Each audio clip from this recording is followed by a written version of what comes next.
A Gratidão, de Camilo Castelo Branco. Nos últimos dias de dezembro de 1846, uma espessa camada de neve cobria o solo. O ar, sombrio e pesado, anunciava que mais neve não tardaria a cair, e os ramos nus das árvores nos montes tremiam ao sopro do vento norte gelado. Pairava um silêncio triste e profundo. Apesar do frio rigoroso, uma velha e uma criança seguiam com dificuldade pelo caminho que da Serra de Valongo conduz a São Cosme. A criança de quando em quando soprava para as mãozinhas regeladas e com os pés inchados pelas frieiras, mal se equilibrava. Contudo, com uma energia superior à sua idade, retomava galhardamente o seu lugar ao lado da velha. Esta parecia ter 60 anos, estava corcovada mais pela miséria do que pela idade, e o seu rosto era marcado por rugas profundas. Pela forma como andava, tateando o caminho com uma muleta, via-se que era cega. "Aonde vamos nós, Rosa?" perguntou a velha à menina. "Estamos a meio caminho, minha avó", respondeu a pequena. "Jesus, Senhor, valei-me", lamentou a cega, "que as minhas pobres pernas já estão cansadas e parece-me que não chega ao fim da jornada." "Encoste-se ao meu ombro, vozinha, que eu não estou cansada", ofereceu a menina. Não, tudo está acabado, eu morro aqui, Rosinha. Tenho muita fome e muito frio para vencer o caminho até São Cosme. Ai, meu pai do céu, que me sinto desfalecer." Com um gesto de desespero, a cega caiu sobre a neve. A vozinha, gritava Rosa assustada. "Volta a si, peço-lhe, mais um pequeno esforço e chegaremos a São Cosme." Mas a cega não respondia. "A vozinha", continuou Rosa chorando e cobrindo-a de beijos, "se me abandona, que hei de fazer? Quer que eu morra de paixão?" "Morrer, tu, minha Rosinha", disse a cega, reerguendo-se com esforço. "Oh, meu Deus, não permitas tal. Então levante-se que lhe o peço eu. Se fica aqui mais tempo, o frio matá-la. Em São Cosme aquecemo-nos." "Ai de mim", disse a cega, levantando-se com a ajuda de Rosa. "E a senhora Dona Teresa receber-nos-á?" "Há de receber, sim, minha avózinha, eu lhe o afianço. Não creio que a boa senhora Dona Teresa nos despeça. Quando eu lhe ia vender flores silvestres, ela abraçava-me e dizia muitas vezes que desejava que eu fosse sua filha. Não duvido que ela te receba, porque és muito linda e agradável. Agora não creio que me receba a mim, uma velha cega que para nada serve", lamentou-se a avó.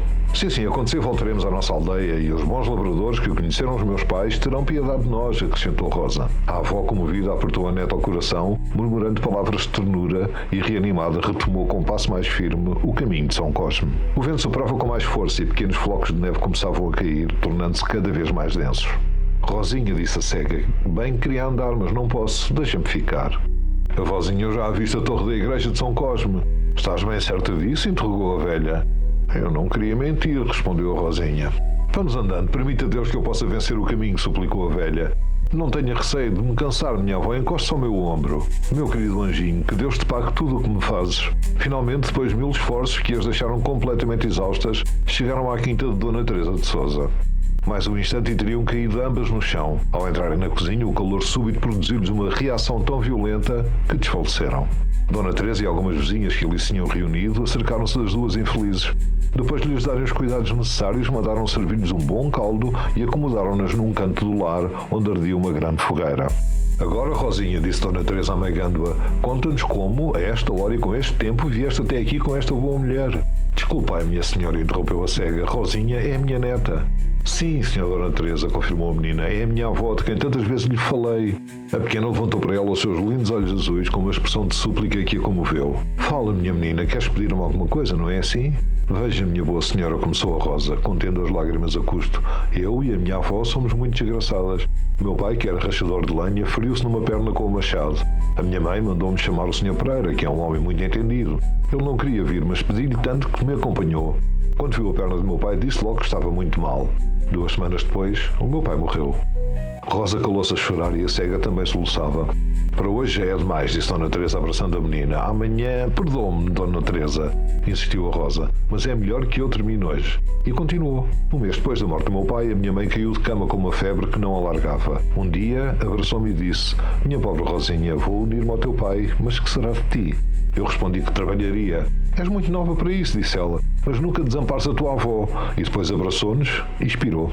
Desde então, alguns amigos do meu pai recolheram-nos, mas como são pobres, lembrei-me de vir pedir-lhe agasalho. Sou fraquinha, mas posso trabalhar. Sei fiar, começo a lavar, posso guardar os animais. A minha avó também fia muito bem. Oh, senhora, disse Rosa ajoelhando-se, não nos abandoneis. Satisfazemos-nos com pouco e faremos tudo para vos agradar. Dona Teresa comoveu-se tanto que 2 lágrimas lhe brilharam nos olhos. Levanta-te, Rosinha. Amanhã falaremos nisso. Agora tu e a tua avó ide deitar-vos. Rosa beijou-lhe as mãos com reconhecimento e a cega encheu-a de bênçãos. Foram conduzidas a um pequeno quarto, limpo e quente, onde um sono reparador lhes reanimou as forças. Ainda a aurora mal tinha raiado, já Rosa estava de pé. Fez um esforço para se levantar cedo e, depois de uma oração, desceu. Já a pé, disse-lhe Dona Teresa alegremente. Graças aos vossos benefícios, minha senhora, já estou pronta para o que me determinardes. E a tua avó? Perguntou Teresa. Ainda dorme. É tão velhinha e doente. Peço-lhe que tenhais piedade dela. Rosa ergueu as mãos e esperou, trêmula, a resposta. Dona Teresa, conhecida na vizinhança como uma mulher avarenta, sentiu que era impossível resistir a uma súplica tão humilde e cheia de amor. Naquele momento, quem a acusasse de avareza seria injusto. Vou mandar vestir-te uma roupinha melhor, Rosinha. Disse-lhe com uma brandura invulgar, porque espero que has de ser uma boa criada. Então fica em casa da senhora? Perguntou Rosa incrédula. Ficas sim, respondeu Dona Teresa. Desculpe-me, senhora, mas a minha avó. E a menina parou, corando. Dona Teresa, para a experimentar, disse: a tua avó não. É cega e velha, para nada serve, e eu não sou rico o bastante para sustentar 2 pessoas. Então, senhora, agradeço os vossos benefícios, mas não posso abandonar a minha avózinha. Vou ajudá-la a levantar-se e regressaremos à nossa aldeia. E que farás lá? Questionou Dona Teresa. Pedirei abrigo a um mestre tamanqueiro, trabalharei nos socos durante o inverno e no verão venderei flores e frutos. Ganharei o suficiente para as 2. Dona Teresa apertou Rosa nos seus braços. Basta, Rosinha. Tu és um anjo que Deus enviou à minha casa para me trazer felicidade. Vai vestir-te e depois irás dizer à tua avó que ambas ficam para sempre na minha casa. Seria impossível descrever a alegria da avó ao saber da decisão. Abraçava Rosa e agradecia a Dona Teresa, prometendo fazer de tudo para não ser um peso. Rosa nada dizia, mas a eloquência do seu olhar provava à sua benfeitora toda a sua gratidão. A Hora do Diabo, Fernando Pessoa. Ao sair da estação e ao chegar à rua, ela viu com pasmo que estava na sua própria rua a poucos passos de casa. Estacou. Voltou-se para trás para exprimir esse pasmo ao companheiro, mas atrás dela não vinha ninguém. A rua estava lunar e deserta, e nela não havia qualquer edifício que pudesse ser ou parecer uma estação de comboios. Tonta, sonolenta, mas interiormente desperta e alarmada, foi até casa. Subiu e, no andar de cima, encontrou o marido, ainda desperto. Ele ia no escritório e, quando ela entrou, depôs o livro. Então, perguntou ele. Ela respondeu rapidamente, correu tudo muito bem. O baile foi muito interessante. E antes que ele fizesse mais perguntas, acrescentou: umas pessoas que estavam no baile trouxeram-me de automóvel até ao princípio da rua. Não quis que viessem até à porta, saí ali mesmo. Ah, que cansada estou. E num gesto de grande cansaço, esquecendo-se de um beijo, foi-se deitar. Os seus sonhos adquiriram uma feição estranha. Viu-se a deslocar por uma ponte de uma grande altura, de onde se via todo o mundo. Embaixo, a uma distância impossível, estavam como astros espalhados grandes manchas de luz. Uma figura de vermelho apareceu-lhe e apontou-lhes dizendo: são as grandes cidades do mundo. Aquela é Londres, aquela ali é Berlim e a outra é Paris. São manchas de luz na treva e nós, nesta ponte, passamos alto sobre elas, incrédulos do mistério. Que coisa tão pavorosa e tão bonita! Mas o que é aquilo tudo ali embaixo? Interrogou admirada. Aquilo, minha senhora, é o mundo. Foi daqui que, por incumbência de Deus, tentei o seu filho Jesus. Mas não deu resultado, porque o filho era mais iniciado que o pai, lamentou-se a figura. Não percebo. Foi daqui que tentou Cristo? Perguntou ela a pedir confirmação. Foi, respondeu a figura. Onde agora está um vale, estava uma montanha. Que bem que me lembro, o Filho do Homem repudiou-me desde além de Deus. Eu segui o meu dever, a ordem de Deus. Tentei-o com tudo quanto havia. Se tivesse seguido o meu próprio conselho, tê-lo-ia tentado com o que não pode haver. Talvez a história do mundo tivesse sido diferente, elaborou a figura de vermelho. Mas como é que se pode sustentar uma coisa negando-a? Perguntou ela. É a lei da vida, minha senhora. Tudo vive porque se opõe a qualquer coisa. Eu sou aquilo a que tudo se opõe. Se eu não existisse, nada existiria, porque não haveria a que se opor. A música, o luar, os sonhos são as minhas armas mágicas. E o sonho, minha senhora, é uma ação que se tornou ideia e que por isso conserva a força do mundo e repudia a matéria. Não é verdade que somos livres no sonho? Questionou a figura num tom suave e insinuante. Sim, mas é triste o acordar, respondeu ela. Um bom sonhador não acorda. Eu nunca acordei, concluiu firmemente a figura. Ela olhou de sobressalto e teve subitamente medo. Mas afinal quem é o senhor? Porque está assim mascarado, indagou ela com a voz trêmula. Respondo numa só resposta às suas 2 perguntas. Não estou mascarado, disse ele, saboreando a confusão. Como? Perguntou ela perplexa. Minha senhora, eu sou o diabo. Num relance de terror extremo onde boiava um prazer novo, ela reconheceu que era verdade. Ele continuou: eu sou de facto o diabo. Não se assuste, porém, porque sou realmente o diabo e por isso não faço mal. Shakespeare, que inspirei muitas vezes, disse que eu era um cavalheiro. Por isso, esteja descansada. Data do princípio do mundo e desde então tenho sido sempre um ironista. Talvez não saiba porque eu trouxe aqui. Não foi para a violar. Na minha posição isso é impossível porque nós, os anjos, não temos sexo. Corrompo é certo porque faço imaginar, mas Deus é pior, pelo menos num sentido, porque criou o corpo corruptível, que é muito menos estético. A sua voz tornou-se mais confidencial. Lembremos-nos que sou o diabo. Quantas vezes tem sonhado comigo? Nunca pensou no príncipe encantado? No homem perfeito? Nunca sentiu em sonho um toque que a acariciasse como nenhum outro? Inquiriu o diabo. Embora não compreenda bem, sim, creio que pensei e senti assim, admitiu ela, acrescentando em voz baixa. Custou um pouco a confessá-lo. Era eu, sempre eu. Sou a serpente. As minhas melhores criações são o luar e a ironia, revelou o diabo numa estranha solenidade. Não são coisas muito parecidas, observou ela hesitante. Não, porque eu não sou parecido comigo mesmo. Esse vício é a minha virtude. É por isso que sou o diabo, concluiu deleitando-se com o paradoxo. E como se sente? Perguntou ela, curiosa e íntima. Cansado. Principalmente cansado. Cansado de astros e de leis. Nunca tive infância nem adolescência. Sou o negativo absoluto, a encarnação do nada. O que se deseja e não se pode obter, o que se sonha porque não pode existir. Nisso está o meu reino, confessou o diabo suspirando. Ele prosseguiu num tom messiânico e triste. A humanidade é pagã. A sua religião é uma bruxaria. As religiões são símbolos e os homens tomam os símbolos como coisas, não como vidas. Também eu, minha senhora, sou a estrela brilhante da manhã. Todo este universo com o seu Deus e o seu diabo é o hieróglifo eternamente por decifrar. Sou, por mister, mestre da magia, mas não sei o que ela é. Não pasme que eu assim lhe falo, sou naturalmente poeta, porque sou a verdade, falando por engano. Não, disse ela a rir, sempre há de haver uma religião verdadeira, ou então são todas falsas. Minha senhora, todas as religiões são verdadeiras, por mais opostas que pareçam, são símbolos diferentes da mesma realidade. Corrompo, mas ilumino, sou a estrela brilhante da manhã, esclareceu ele qual professor erudito. O meu marido disse-me uma vez que Cristo era o símbolo do sol, lembrou ela pensativa. Sim, e por que não será verdade o contrário, que o sol é o símbolo de Cristo? Retorquiu o diabo com um brilho nos olhos. Mas o senhor vira tudo do avesso, concluiu ela. É o meu dever, minha senhora. Não sou o espírito que nega, mas o espírito contraria. Sou o mestre lunar de todos os sonhos, o músico solene de todos os silêncios. Sou o eterno diferente, o eterno adiado, o supérfluo do abismo. A sua voz baixou como se partilhasse um segredo. Tudo isto não estou a falar consigo, mas com o seu filho. Não tenho filho, isto é, vou tê-lo daqui a 6 meses, se Deus quiser, balbuciou ela desarmada. É com ele que estou a falar. Daqui a 6 meses? 6 meses de quê? Ora, de quê? 6 meses? Admirou-se ela. 6 meses solares? Perguntou o diabo acrescentando. Mas a gravidez vai por meses lunares. E eu mesmo não posso contar senão por meses da lua, que é a minha filha. Isto é, a minha cara vista nas águas do caos. E continuou. Desde o princípio do mundo que me insultam e me caluniam, não sou o revoltado contra Deus, nem o espírito que nega. Sou o Deus da imaginação, perdido porque não crio. Foi por mim que, quando criança, sonhou com brinquedos. É por mim que, já mulher, abraçou de noite os príncipes que dormem no fundo destes sonhos. Sem lhe dar hipótese de responder, a figura continuou. Que homem pousou sobre os seus seios aquela mão que foi minha? Que beijo te deram que fosse igual ao meu? Era eu, sou aquele que sempre procuraste e nunca poderás achar. O que está em baixo é como o que está em cima, exclamou o diabo. Esta conversa tem sido interessantíssima, conseguiu ela dizer, recompondo-se com esforço. Esta conversa, minha senhora, mas ela na verdade nunca se deu. Em primeiro lugar, é bem sabido que eu não existo, sou um pobre mito. E o que é pior, o mito inofensivo. Consola-me só o facto que o universo também é um mito. Confesso-lhe que estou cansado do universo. Tanto Deus como eu, de bom grado, dormiríamos um sono que nos libertasse dos nossos cargos, afirmou ele, e o seu tom voltou a ser melancólico.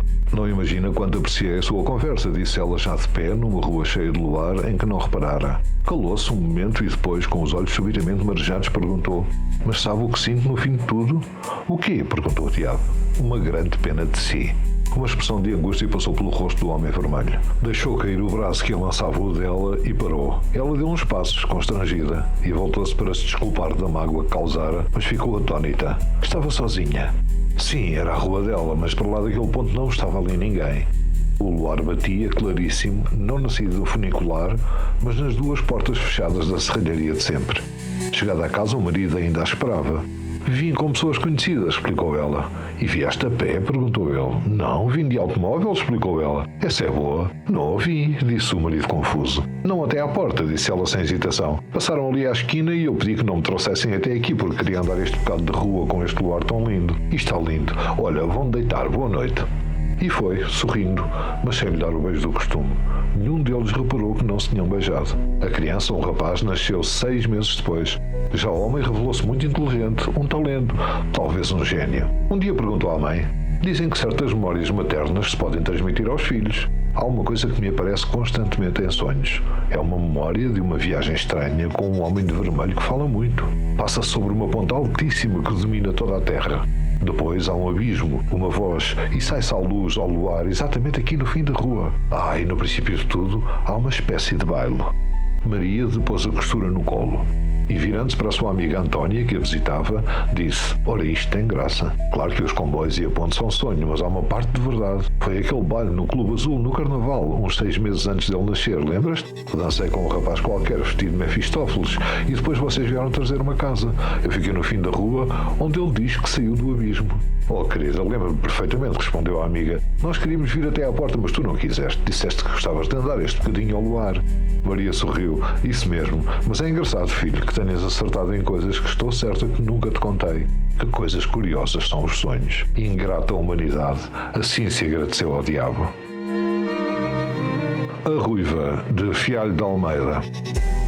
A taberna do Pescado, em frente ao cemitério dos Prazeres, enchia-se ao anoitecer. Era o refúgio dos trabalhadores locais, canteiros e cavadores que chegavam da cidade, trazendo consigo o barulho e o cansaço do dia. Ao cair da noite, o lugar mergulhava numa atmosfera sombria. Quase que se podia sentir a vida invisível e descompositora das larvas que fervilhavam sob a terra, no cemitério ali ao lado. Aos poucos chegavam os guardas e os coveiros de feições angulosas. Cumprimentavam a tia Lauriana e sentavam-se nos seus lugares habituais, a chupar pontas de cigarro e a pedir vinho. Ao fundo, encostada ao balcão, a tia Lauriana, uma mulher de peito vasto e seias rudes, era a mestra dos pastéis de bacalhau. A um canto, um cego de ar faminto e sofrido dedilhava uma rabeca pousada nos joelhos. Junto à porta, um grupo de pedreiros discutia em voz alta. Naquela noite a casa estava cheia e eu entrei e cumprimentei os velhos conhecidos. Um homem de ar brutal, com o olho esgazeado e as mãos ainda sujas de sangue, tocou-me no braço e segredou-me: prova o branco, doutor. É uma maravilha, com um pastelinho nem lhe conto. Eram estes os meus amigos, gente perigosa, companheiros do vício e da boémia das tascas. Sentei-me. A Lauriana veio servir-me sorrindo. O seu hálito quente e forte empestava o ar à distância. De repente a porta abriu-se e entrou o tio Farrusco. Era coveiro, o mais repelente de todos. Tinha um aspecto asqueroso, com mãos recurvas e gastas, cheias de terra e cabelos.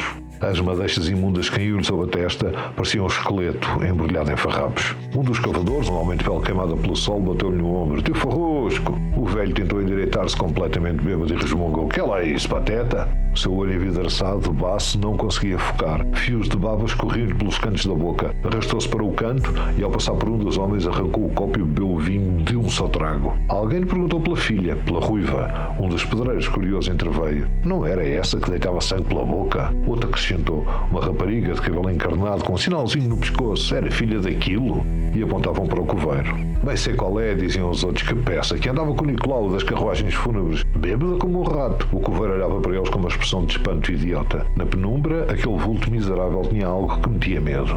Mas, tio Farrusco, a Ruiva está melhor, não está? Insistiu um deles. Melhor, gaguejou o coveiro. Esta manhã via a dormir. Estava mais branca. Tentava apoiar-se no balcão com as mãos a tremer. Começou a cantarolar baixo, avante-se, e com os risinhos cruéis e gelados, aninhou-se num canto para dormir como um convadio. Querem saber da minha filha, da Ruiva? Resmungou de repente por logo acrescentar: ainda hoje o Nicolau, aquele que leva para a vala os animais que morrem no hospital, disse-me que a trazia ali. É boa, eu bem vi o saco tão bem cozido que vinha. A Ruiva em postas. Depois de uma gargalhada horrível rematou: também eu hei de morrer, quero lá saber daquela grande velhaca. É a altura de ir, disse para comigo. Há uma coisa pior que um cão raivoso, é um coveiro bêbado. Isso aí. A ironia era que um dia destes o meu bisturi tinha examinado o corpo daquela pobre criatura. Ela fora uma fonte de estudo notável para a minha tese de medicina. Procurei saber mais pormenores. Disseram-me que o tio Farrusco tinha sido casado com uma vendedora, a Marta. Ela vendia as hortaliças que o marido plantava às escondidas na terra fértil do cemitério. A filha, Carolina, nasceu no mesmo dia em que a mãe morreu. Ninguém sabe bem como a rapariga se criou. Aos 12 anos era bonita e delicada, mas andava sempre descalça e coberta de remendos, e sem ter consciência do horror, acompanhava o pai no seu sinistro trabalho de sepultar os mortos. Assim cresceu entre covas e cadáveres. Desenvolveu uma fascinação doentia pelos defuntos que chegavam em encostos fúnebres ricos e dourados. Deitava-os na morgue e ficava ancorado a um canto, a contemplar a imobilidade daqueles que iriam para sepulcros de mármore. Aprendeu a ler, decifrando os nomes das suas lápides. Passava horas a observar os corpos. Meninas ricas, vítimas de tuberculose, rapazes pobres com o sofrimento estampado no rosto, velhos devassos na sua última e inútil elegância. Nas horas de maior calor, quando todos dormiam, ela esgueirava-se para a morgue. Ali, escolhia os corpos dos mais jovens e belos. Como um pequeno vampiro sedento, entreabria-lhes as mortalhas e tocava-lhes na pele com um prazer febril. A sua imaginação começava a rasgar o véu da inocência. Tinha 15 anos. O pai, quase sempre bêbado, dormia muitas vezes nos túmulos vazios, completamente esquecido dela. O seu declínio começou com um rapaz, um aprendiz de marceneiro chamado João, um homem forte e saudável. Foi uma velha alcoviteira do seu pátio que lhes apresentou. A relação começou com uma paixão avassaladora, mas desfez-se rapidamente. Carolina, criada no caos, não tinha instinto para a ordem, para a limpeza, para o lar. A sua preguiça e desleixo chocavam com o que João esperava de uma mulher. O amor dele arrefeceu e ele começou a procurar outras, enquanto ela se afundava no ciúme e no desespero. Abandonada, a queda foi rápida e brutal. Primeiro a fábrica, depois a rua. Os amantes de uma noite, o álcool, a doença que lhe roía o corpo. Um dia foi apanhada pela polícia.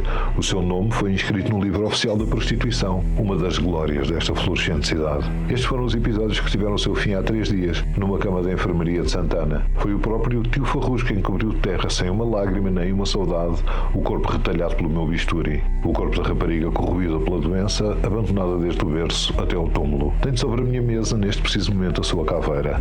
Fria, limpa, branca. As suas mandíbulas abrem-se para mim numa careta trágica e sombria. E este despojo, este resto de vida, parece interrogar-me em vão. Leva-me a refletir sobre as causas da decadência moral que nos rodeia. Uma reflexão que, tal como a sua vida, talvez não tenha resposta. É para dar voz a estas personagens, por vezes esquecidas nas páginas do tempo, que este canal existe. Espero que estas palavras fiquem a ressoar convosco. Muito obrigado pela vossa companhia e até à próxima.